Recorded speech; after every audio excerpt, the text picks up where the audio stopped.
the Parliament of Ghana was on fire. Parliamentarians were seen shouting at each other, and some people almost exchanged blows. What was the reason why parliamentarians were shouting at each other and the whole parliament was in a complete state of chaos? Let me explain. Chaos, total breakdown of order here on the floor of Parliament. Looks like looks like a scuffle between the minority MP, Honorable Stephen, who they popularly call Stika, Stephen Amwa, there in a scuffle with another minority MP. You see, following the 2024 presidential and parliamentary election, NDC came out victorious in the presidency, and then also for the parliamentary seats, NDC won the most of the seats, taking over previously owned seats by MPP. So MPP lost a lot of the parliamentary seats. So presently, when you go to parliament, NDC are like a super majority, and then MPP are a smaller minority. Now, there were some constituencies where it was reported that irregularities were recorded during the election. So this record of electoral irregularities during the 2024 elections were some of the reasons why in Ablekuma an election rerun for the parliamentary candidates was done.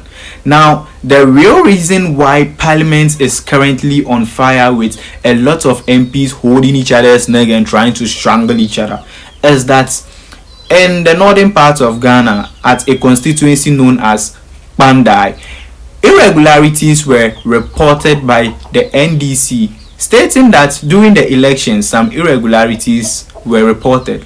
So the results of the election is questionable, and the thing is, the present MP in the area belongs to the MPP, and then the NDC are saying that the irregularities amount to a questionable election results. So the case was sent to the Tamale High Court, and at the Tamale High Court the case was deliberated on, and then on 24th November 2025 the court came up with their ruling. The court stated that the results of the election, the 2024 parliamentary election at Kpandia constituency, has been annulled, meaning the results are null and void. A re-election has to be done. Now, according to the 1992 constitution, if for any reason at all a parliamentary candidate's seat is declared vacant, probably due to annulled result, due to death, or any other reason, then the clerk of the parliament has to write to the electoral commission indicating or notifying them of the fact that a seat has become vacant in parliament, so an election needs to be redone to occupy or fill in that particular seat in parliament. So yes, on 4th December 2025, a clerk of parliament wrote to Jane Mensah, who is the head of the electoral commission, to conduct a re-election in Kpandia constituency to select another MP to occupy the seat. So presently, the MP for Kpandia, who is now in parliament, his seat is temporarily vacant until a re-election is done so that somebody can fill in there. Now, that is the problem. Not every member of parliament is happy with this particular turnout of events. The New Patriotic Party (NPP), who are the minority in parliament, are not happy with the fact that a re-election is going to be done in Kpandia constituency. So they have been arguing in parliament that at least the seat, that parliamentary candidate seat, should remain occupied until at least every single legal processes, including appeals and then a possible stay of execution, is exhausted. The minority emphasized that a stay of executive provision provided under the rules for appellate process was still in force when the clerk issued the letter to the electoral commission. So that is like a premature declaration, like for the vacant seat, and possibly a procedural flaw. Now, the NDC on the other side, who are the majority in parliament, are saying that since a high court has annulled the election for Kpandia, then the parliament has no other option than to comply and then write to the electoral commission to conduct fresh elections to get a new MP to occupy the seat,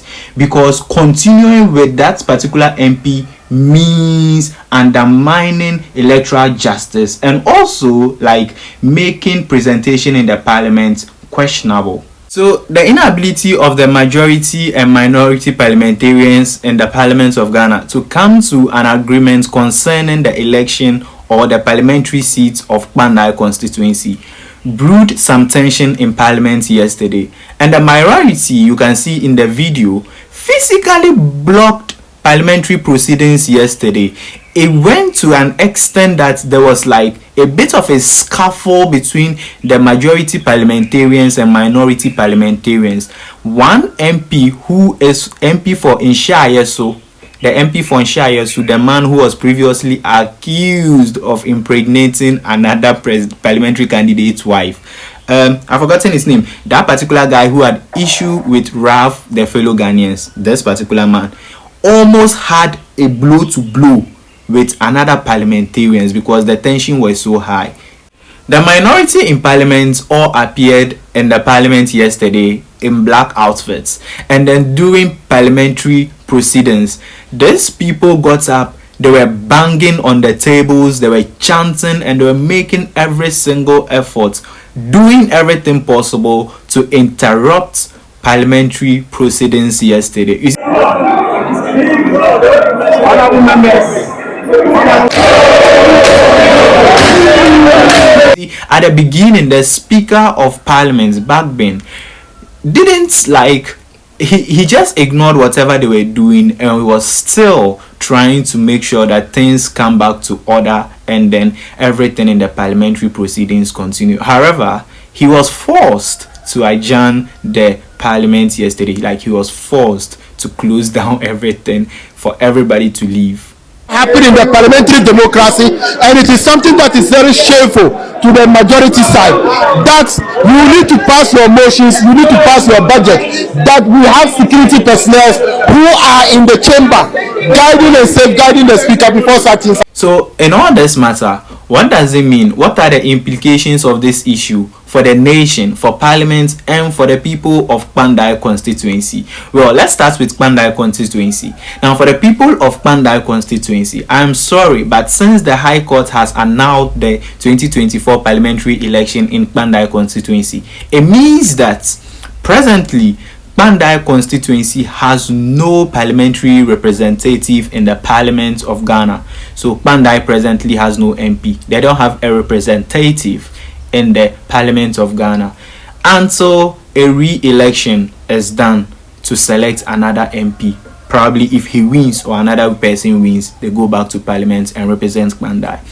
For the Parliament of Ghana, this particular tension between majority and minority threatens to like disrupt parliamentary businesses. No, as far as the majority and minority we are concerned, there is no single business that has happened today, because the parliamentary proceeding, we have been covering parliamentary proceeding. I've never seen that they have taken the maize from its original position while parliamentary businesses are. The maize is the symbol of authority to parliament. So when it is out of where it is, that means that there's no authority of parliament. You see, the minority in parliaments have threatened to ensure that they disrupt every single parliamentary businesses until the issue of the vacant seats or the seat of Kpandia is solved. Until then, they are not to participate or ensure the smooth running of parliamentary business. And for the nation, what does it mean?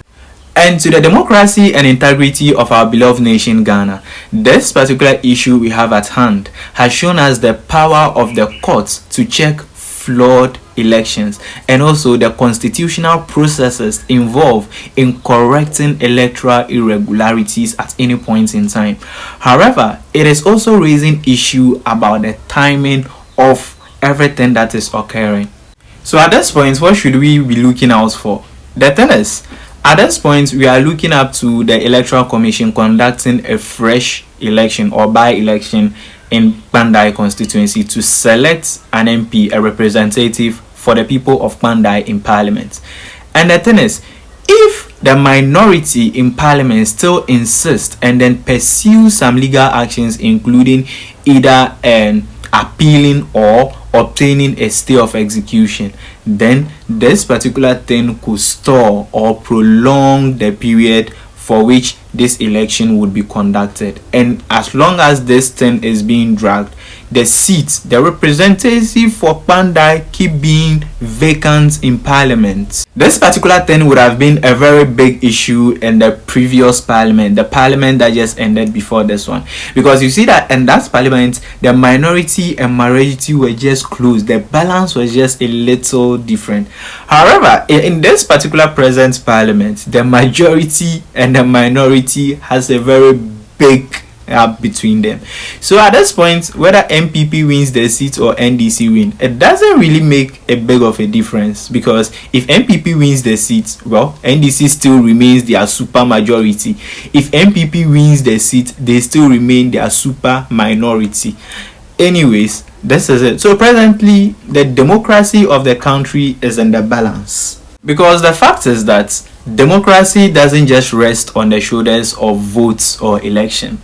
There are courts, there are parliamentary proceedings, and there are executive proceedings. So at this point, whatever comes out of the Kpandia by-election could impact other elections in the future. So at this point, we are looking up to our parliamentarians not to disgrace us to this world. Whatever happened in parliament yesterday should not occur again. That was a disgrace. Please, they shouldn't repeat it again, because people nearly exchange blows. Yes, people nearly beat each other, especially that MP, the MP for Inshaya. So that man, yes, he nearly fought with somebody. Look at whatever the banging, the noise, and all the disorder in parliament. If it continues, then one person may end up knocking somebody's eye, and if one person knocks somebody's eye, somebody will knock somebody's eye. By the time you realize, just like what happened previously, military and police would be sent into the parliament again. This doesn't set as a good precedent, because we as a country, Ghana, are the symbol of democracy, peace, harmony, integrity, not just in Africa but in the entire world. So we need not to be doing this. People are looking up to us. Yeah,